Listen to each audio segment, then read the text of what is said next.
anytime that there's channel saturation, that channel will become less effective over time. And it's because people are saturating that channel and not saturating other channels, which then means the other channels that you haven't been saturating then become interesting places. I'm Margaret Kelsey. And I'm Devin Bramhall. And this is Don't Say Content, a show created in partnership with Share Your Genius. We wanted to talk to CMOs and find out what was going on. And my approach to finding who to talk to was more around talking to folks I don't hear from all the time out in the world. It doesn't mean they don't have presences and, following, but I really was interested in perspectives from people I don't talk to every day. And so I reached out to 3 people I didn't know and should know. I spoke to Erica Varanguli. She was the head of SEO branding at SEMrush. And then I talked to Natalie Marcatulio, who's the head of growth at Novatic. And I talked to Dylan Figlio, who runs an agency. I'd never heard of him before, but it's an agency called Decent Startup. And they work primarily with e-commerce companies on setting up their ops, sort of fractional ops, marketing, all that stuff. Erica's really deep in SEO, similar to a CMO, overseeing a lot. And then Dylan's coming at it from an agency perspective, but not B2B. I did some reading. There's a McKinsey report I looked into and kind of just talking generally with the marketers that we already talked to, companies. I just started working with a new client who does growth marketing for companies.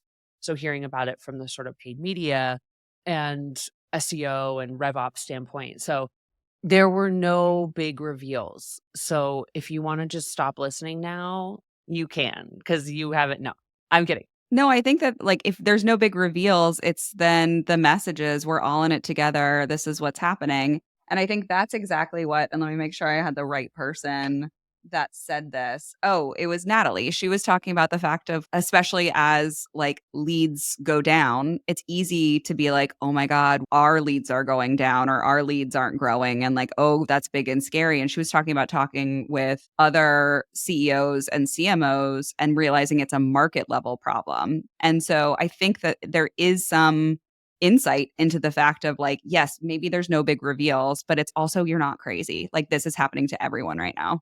Yeah. And maybe it's also a fact that as consultants, we have better access to pattern recognition because we're talking across so many clients. And so it might just be that we have that broad level overview that someone working in the industry, directly in a business in the industry, maybe doesn't. Because I feel the same is true on the agency side.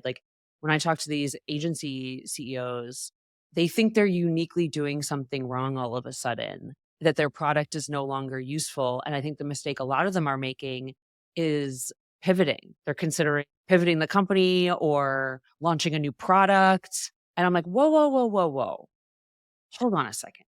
And if you really dug into this quarter, it wasn't all bad. January sucked for everybody. February, March started to look better. No one fucking knows about the rest of the year. And that's basically everyone in the whole world. But to your point about the leads drying up, there's also changes in marketing that are net good, but can look bad. So one example is a company who lost a lot of traffic in the recent Google updates.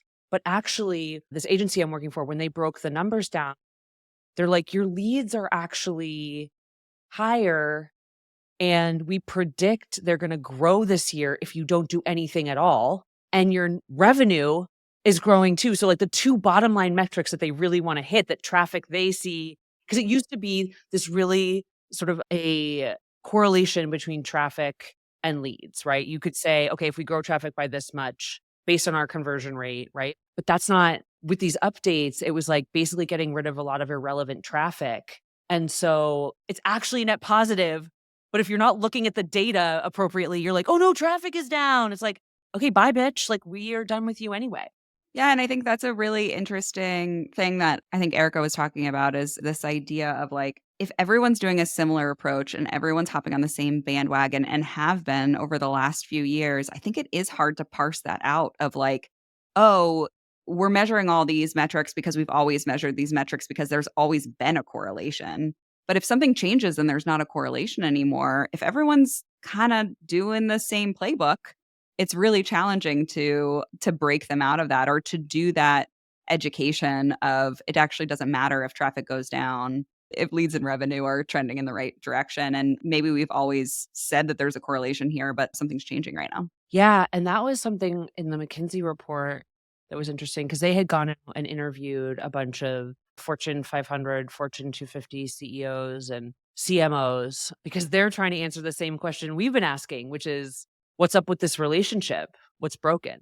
And CMOs and CEOs, which again is like the topic that you and I are low key obsessed with. And one of the things they pointed to was like marketing, we're in the post Mad Men area of time of marketing in which marketing was static for a really long time. Like the tactics for a long time were kind of the same, right? And they didn't enter technology and they've been changing constantly ever since. And so the only constant going forward is a constantly changing marketing landscape, which means that playbooks are quite literally dead.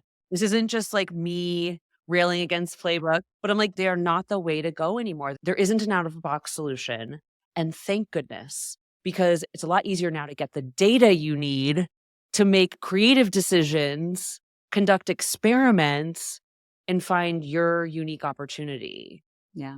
And that was, again, all of Erica's conversation was, I think her concern is that with the glut of data that we've been able to expect over the last few years, that folks sometimes will slow down because they're trying to make data informed decisions or data driven decisions.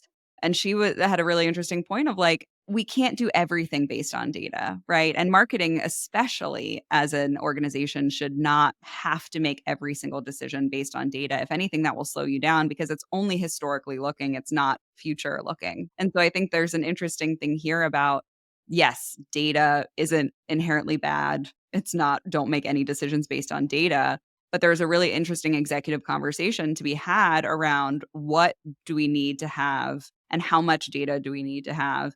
And she even went into this idea of like, I think she didn't say the same thing that we said, but it was around culture of experimentation of small bets, collecting insights, and then making a bigger creative bet on top of that because you have some data points that lead you in the right direction, like minimum viable data, right? I think that's a more approachable solution for 2024 and beyond than like needing every decision that a marketing team makes to be based on statistically significant data, which is just not possible. Yeah. And this came up in my conversation with Dylan and partially in the report. It's kind of two concepts. One is marketing teams are still not structured with the appropriate resources. So the way he described it was like a creative technology flywheel, where right now marketing has to justify getting things like developer resources, design resources. And so when they can't get that and headcount's low right now, budgets are low, their creative is getting stale, which means that, they may hire an advertising agency to help them and do sort of the paid media stuff, but they're using old creative. And so it's not necessarily as effective, nor is it specific enough. You need to be testing different value props and messaging. And without that, it's like, of course, your performance has plateaued, right? You can't just boil it all up to some macro trend of saturation, cookie restrictions, and blah, blah, blah. It's like, well, also, you don't have exactly what you need. And that goes back to what the McKinsey report was saying about, which we've talked about a lot, the challenges of marketing being able to tie the value of activities back to things that the CFO and the CEO understand. And so I want to just like read an excerpt from this because it was so illustrative. It says there's a disconnect between data analytics and business impact. And there's a couple things they point to. CEO has less marketing pedigree. They said only 10% of the Fortune 250 CEOs have marketing experience. What was the percentage? 10%. Oh, yeah. I'm surprised it's that high. I know. Less than 10%, meaning 0.1%.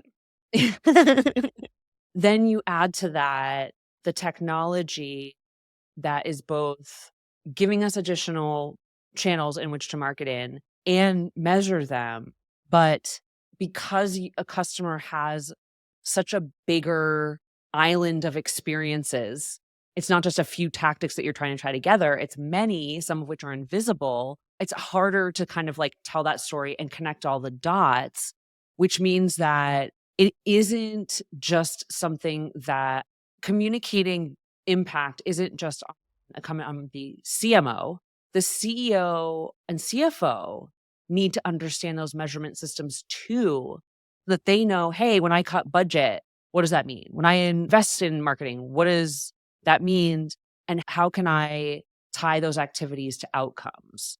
And I think that was from the report. I thought those two things, what Dylan was talking about with the flywheel and the CEO, CMO, like this really is bigger than a CMO reporting better or low level marketers reporting better.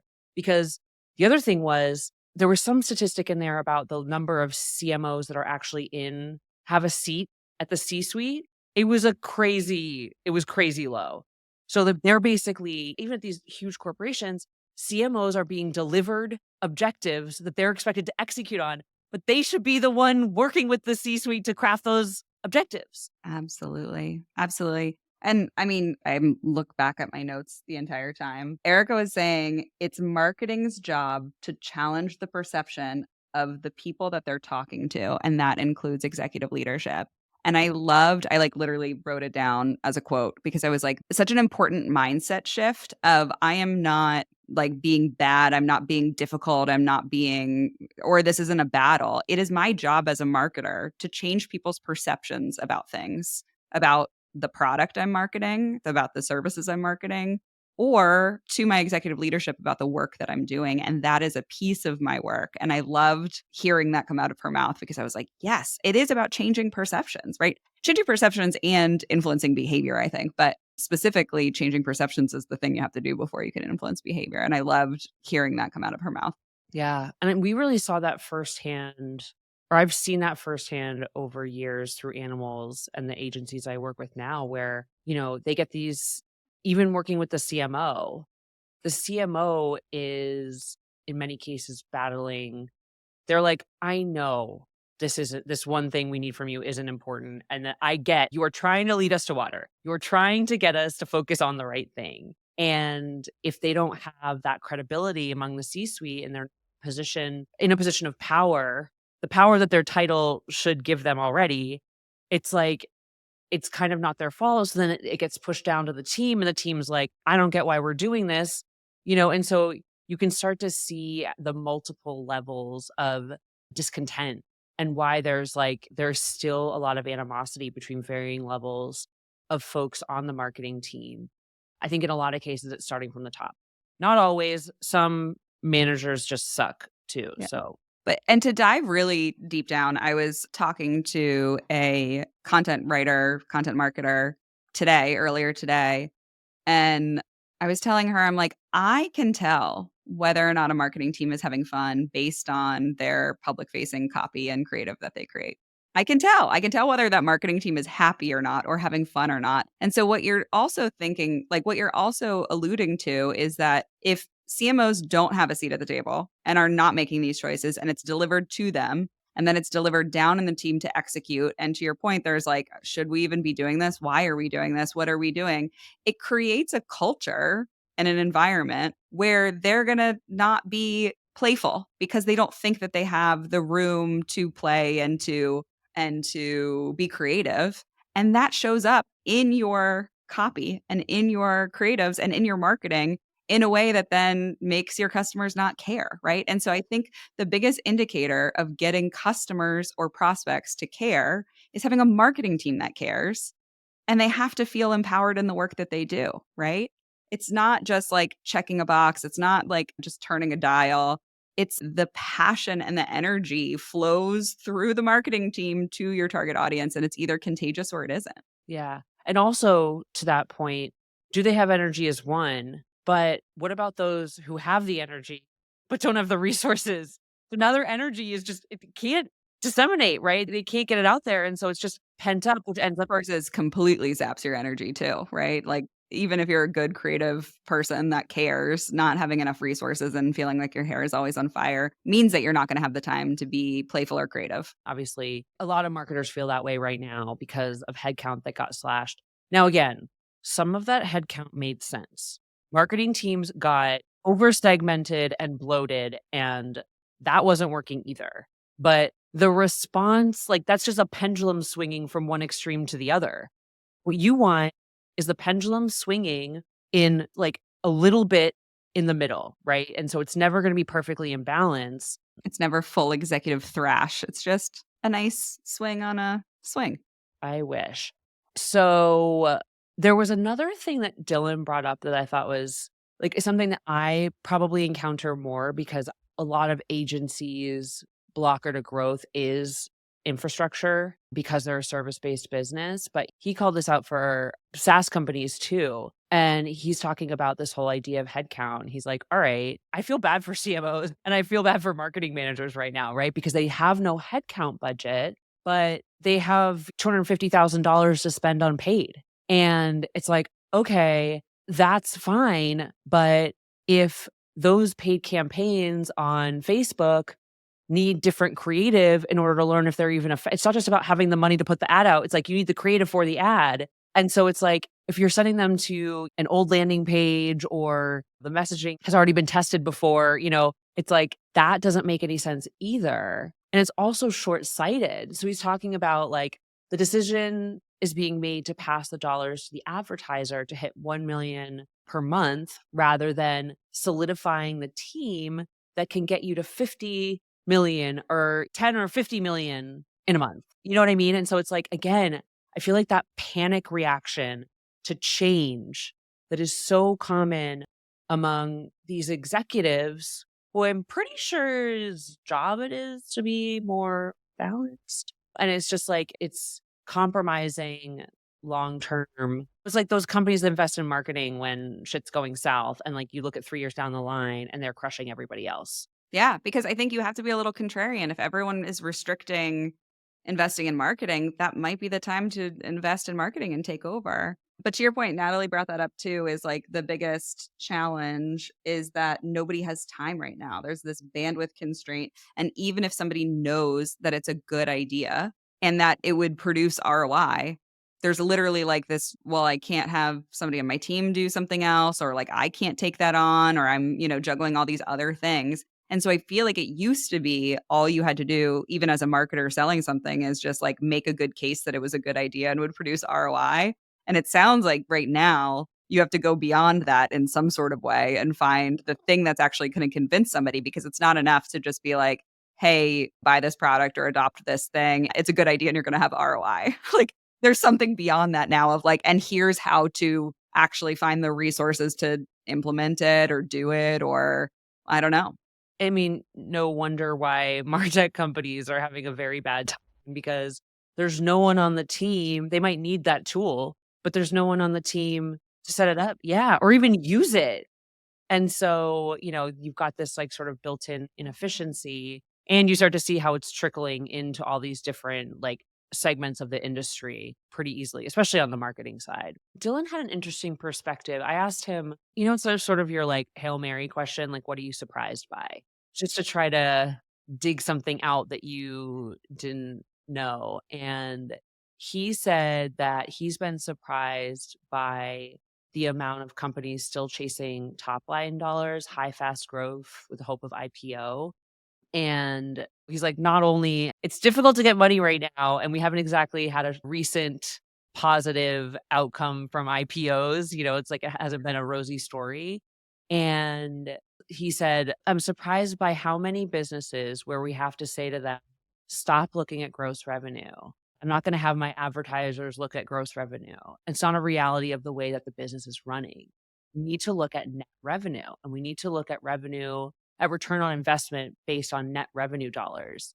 So looking at percentage you're spending on marketing as a percentage of net revenue, not gross. And his whole point, which this goes back to my whole rant about small businesses, like tech companies are just small businesses. So why are we complicating it? Is he's like, at the end of the day, if you're a bodega, you still need to bring in more money than you spend. The startup model was intended to be different. It's like you can grow a company, be unprofitable, but how well has that worked? If you look at the percentage of companies that fail versus succeed. And so he's saying is like part of it is just the very structure of your company from the get go. It's like going back to first principles.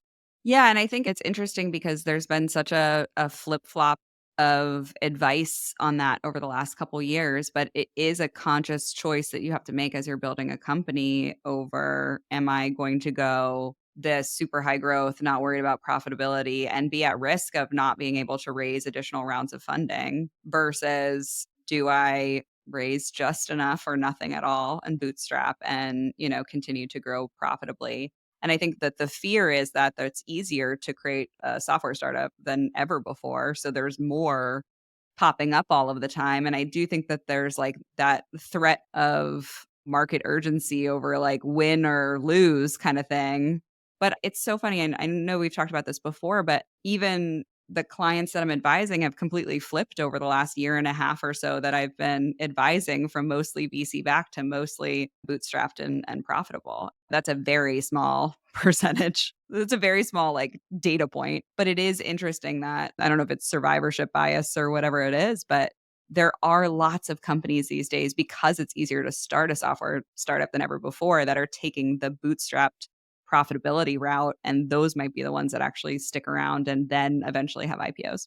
Yeah. Well, if you think about it, what changed the business strategy was VC investment. That's what created that timeline where it's like, we have to grow really fast because we have commitments to our investors. But if you look back at like when you used to start a company, investing in companies isn't new. It sometimes looked different, like getting loans, for example, and you pay that loan off over time and your company slowly grows. If you look at that kind of in the same way, the only difference between their investors is this like timeline that accommodated before lack of profitability, figuring it would just pan out in the end. They'd figure it out along the way. And Well, the idea is that you grab enough of the market share that then you have ownership over the entire market and can change pricing and kind of monopolize. a friend of mine was just talking about this really cool company that he is advising, and they make sensors for data centers. And he is very intelligent, so could speak in great detail about that. And I was like, wow, this is huge. Like, there's a lot of potential in this area.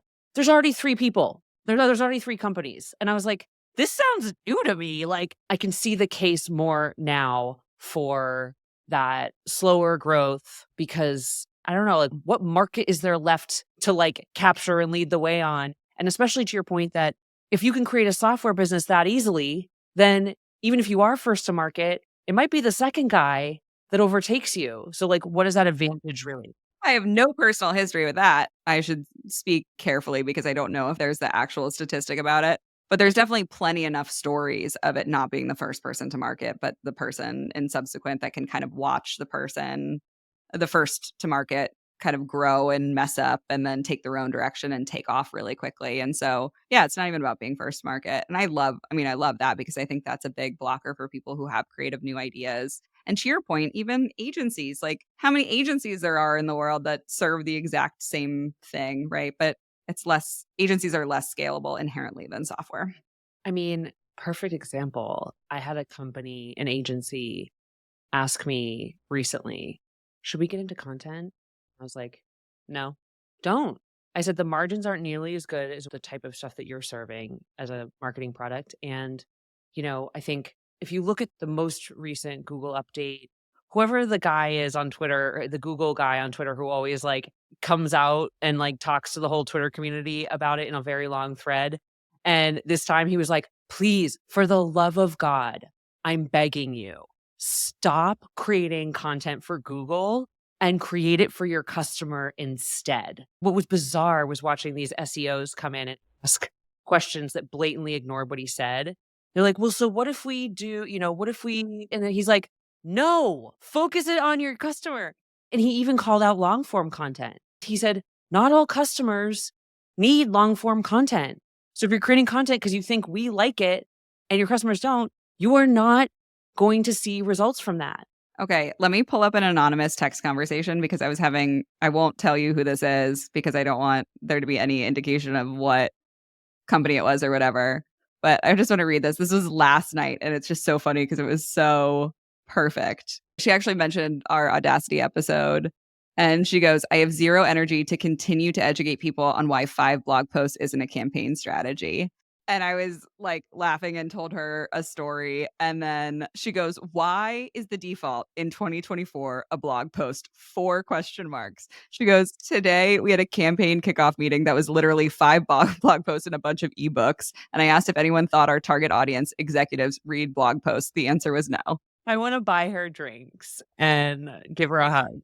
Does anyone think that our target audience executives read blog posts? And the answer was no. And it's like, so our entire campaign strategy is based on asset creation for an asset that our target audience will not consume. And everybody's fine. Yeah. Everyone's like, well, we did the checklist. I read it one time that that's the campaign checklist. So I did it. And now I should get leads because, because leads. That is because leads. Because leads will come. They'll just come. I built a blog post. It's great. I love that. Like, it's so, I don't know about you, but I feel like that's a lot of what I do when I'm working with CEOs, whether it's agency or otherwise, is just helping to undo some beliefs that have been ingrained in them. Which, going back, not to say it again, but going back to Erica's quote, marketing's job is to challenge the perception of the people that they're talking to. But they're not in a position, but they don't have, like, not across the board, but apparently McKinsey did a study and it must represent some people. They don't have the power in all of these instances, in which case, and we see it more at startups because it's always been visible. Like, to find a startup founder who listens to their CMO is hard to find. And you know what the interesting thing is? Like, I don't even know how many of the founding members of a startup. There might be a founding engineer, like not quite a co-founder, but like the first engineer that's a whatever. I've never even heard of a founding marketer. Like, you hear it like founding designer, founding engineer, founding whatever, like just outside of the actual co-founding team. I've never once heard of like founding marketer. I'm going to say something that's probably going to get me canceled. But it's interesting to anecdotally observe the volume of male founders who are leading companies and are, when it comes to marketing, even when they admit they don't know anything about it, they act like they do and try to control it. And, and I was just like, oh, that's kind of the same thing I see, when we were talking about sort of misogyny in the workplace in general. I'm like, oh, a man pretending he knows more about something than someone else, even though he knows nothing. I was like, gee, I wonder how that happened. Yeah. If we're going to be a culture that's like, it's all about data, marketers, you got to look at data. I'm like, okay, let's look at it then. And let's ask a different question, which is like, I'm sorry to say, but there's way more male founders than women. And there's a huge breakdown in the relationship between founders and CEOs and their marketers. And it's in part because they try to exert too much influence over the marketing strategy and they don't listen to the smart people they hired to run it. And I'm like, you can't, you know what I mean? It's like, you can't not see that. Yeah. Yeah. Yes. Moving on. I don't agree. want to make Margaret too uncomfortable. I know I'm trying to think of a way that I could like add to the conversation productively because I completely agree with you. Yeah. Oh, actually, there were 2 things that surprised me. So one was, and I've seen this myself. So once it was pointed out, this came out through talking to all 3 of them and it became a theme. And then I've since noticed it elsewhere, which is because there's uncertainty about search right now and generative AI and what's going to work anymore. And I've seen more companies, it sounds like there are more companies who are going back to what I would call old school tactics for growth. They're like, give me a social media plan, organic branded social media plan. And there's a part of me that loves that. Like, hey, we're going back to, and maybe we can do something interesting there. But it's been remarkable. Again, or like top of funnel traffic's another one. And I'm just like, Going back to this other example from earlier where it was like traffic was down, but with their existing content alone, if they did nothing, their leads and revenue would still grow this year. It's like, it's a very fear-based decision. It's like, why are you trying to create an entire new channel when in your case, search actually is working for you and you just can do more of it. And if you forego this traffic measurement, seeing again this sort of knee-jerk reaction of, oh no, it seemed like search is dead, like the search is dead bullshit. So now they're like, well, it's organic social. I'm like, no. Well, it's funny that the people when they start seeing the playbooks not working, it's funny that somebody's like, "Oh, I just need to flip to page 20 of the playbook and focus my effort there." Rather than maybe this playbook is garbage, right? It's like, "Oh, just let's see everything that we missed in this playbook and let's go deeper into it." Versus toss it in the trash and figure it out. And I loved Natalie was saying that one of the things that was working for her recently or for them was in person events, in person conferences, in person. And I know I was shouting out that dinner that I went to in Boston the other night on one of the previous episodes. But I do feel like that even for me has broken through the noise. But I go back to any time that there's channel saturation, that channel will become less effective over time. And it's because people are saturating that channel and not saturating other channels, which then means the other channels that you haven't been saturating then become interesting places, right? Like you even think about direct to consumer brands starting to use direct physical mail more. You get flyers now for, all of the D2C companies. And 10 years ago, you didn't get any of that mail. But then 20 years ago, you were getting only direct order catalogs, right? Like people stopped using it. People stopped using the channel. And so it became cheaper and less saturated to use that channel. And now more people are using it. And now every single day, I'm like, oh, do I need caraway pans versus blah, blah, blah? Like you get flyers every day for like direct to consumer stuff. It's like 90% of my mail now is like these flat things that go into the recycling, but like, it must be Cheap and effective. And omni-channel, they're probably hitting you on Instagram and sending a thing to your house. yeah.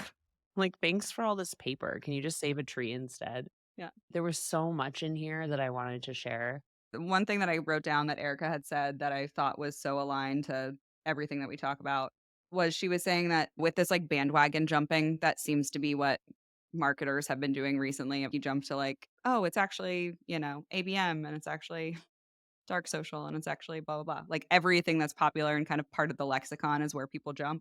She was saying we lost sight of what we do. And the wrong question is like, how do we make more? How do I use this channel or tool or thing? And the right question is, how do I make somebody listen?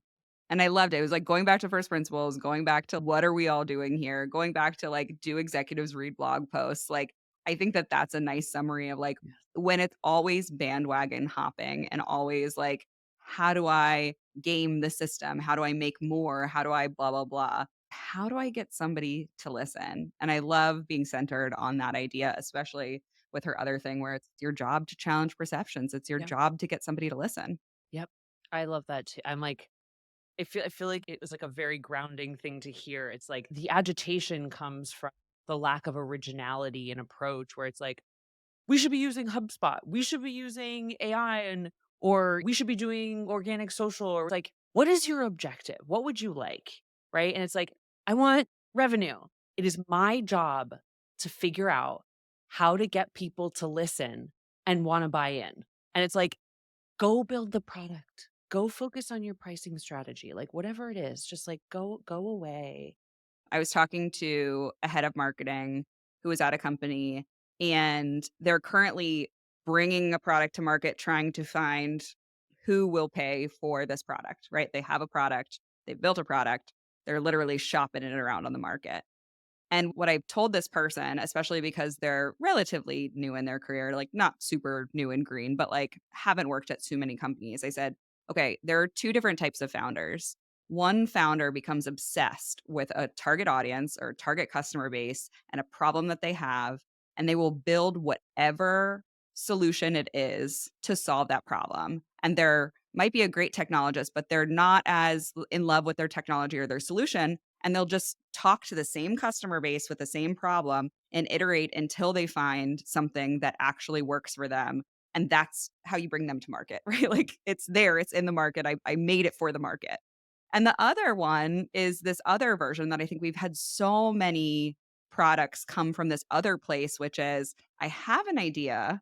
I think that there's a market. I'm going to build it. And then if that market doesn't want to buy it, now I got to go find another market to buy this product. And that is a lot of weight to put on marketing. And I think it's kind of for the first time that like marketers have to take ownership over like, do you want this thing? Do you want this thing? Do you want this thing? And every time you do that, then you have to switch who your target audience is, the channels that they like to consume information in, the message that resonates with them, whether or not they are aware or have any sort of affinity for your product. And you have to start from scratch each time that you're like testing it in a market.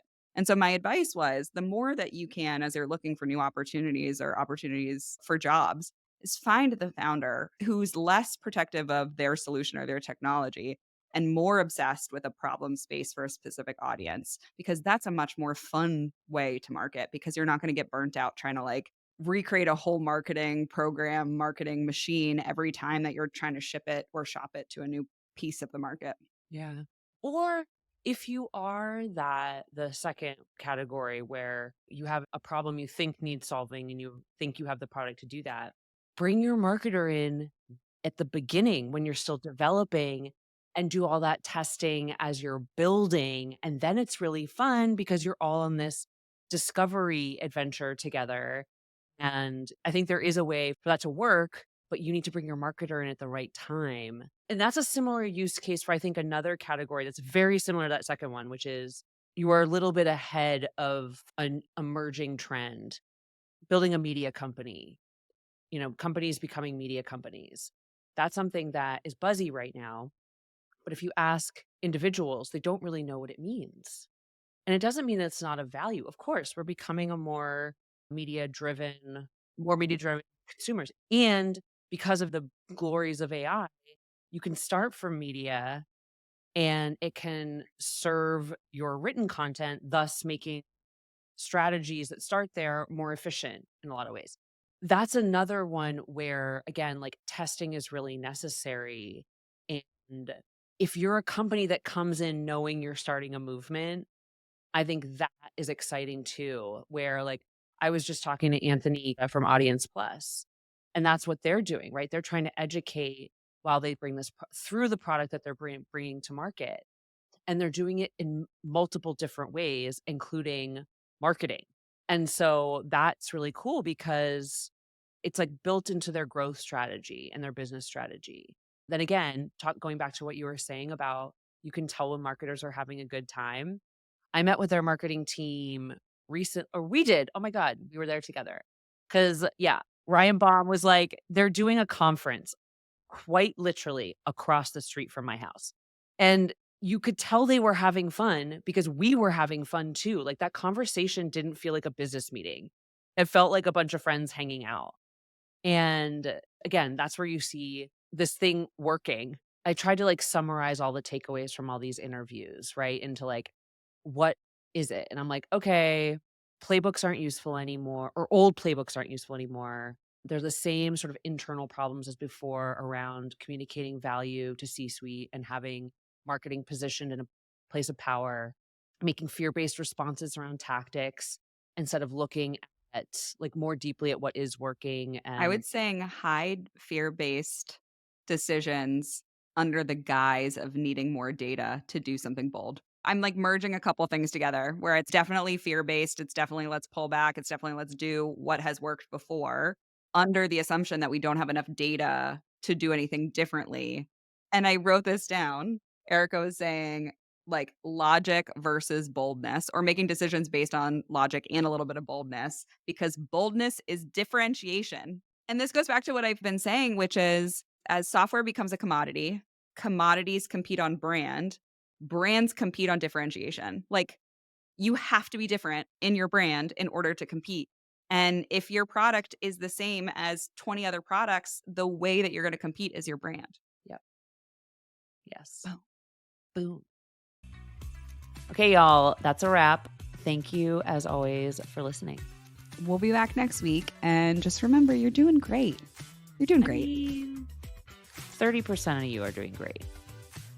The rest, you got to get your shit together. Come on. You know which side you're on this week. You know. You know.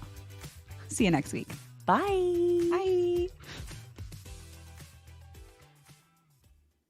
Children, we should listen to forget Taoism, the Tao, where it's like these ones. I think those probably all came from kids. Yeah. Honestly. Yeah. Honestly.